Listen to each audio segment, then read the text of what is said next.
ఆ పట్టణంలో ఉన్న వెండి కానీ బంగారం కానీ వస్తువులు ఏది కూడా మీరు సొంతగా తీసుకొనవద్దు, అవి శపించబడినవి అని ఇశ్రాయేలీయులకు ఆయన ఆజ్ఞ ఇచ్చాడు. ఆజ్ఞ ఇచ్చి వారు ఎలా నడవాలో వారికి మార్గాన్ని నిర్దేశించాడు.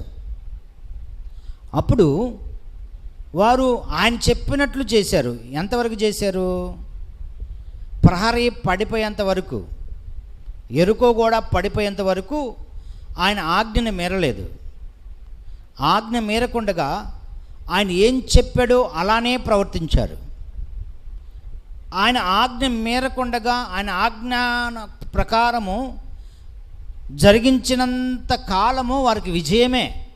Praise the Lord. ప్రియమైన బిడ్డలారా, దేవుని ఆజ్ఞను ఎవరైతే శిరసావహించి జరిగిస్తారో వారు విజయం పొందుకుంటారు. శ్రమలు వస్తాయి, అడ్డంకులు వస్తాయి, బాధలు వస్తాయి, వేదనలు వస్తాయి, ఇరుకురు ఇబ్బందులు కలుగుతాయి, వ్యతిరేకతలు వస్తాయి, అన్నీ వస్తాయి.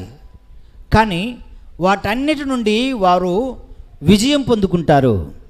ఎందుకంటే వారు దేవుని ఆజ్ఞను శిరసా వహిస్తున్నాడు కాబట్టి దేవుడు వారికి శ్రమలో తోడై ఉంటాడు, వారి వేదనలో దేవుడు తోడై ఉంటాడు, వారి కష్టాల్లో దేవుడు తోడై ఉంటాడు, వారి ఇరుకు ఇబ్బందుల్లో దేవుడు తోడై ఉండి వాటిని ఎలా అధిగమించాలో, ఎలా వాటిని ఓడించాలో ఆయన నేర్పిస్తూ ఉంటాడు, జ్ఞానాన్ని ఇస్తూ ఉంటాడు, శక్తిని సామర్థ్యాన్ని కలిగిస్తూ ఉంటాడు.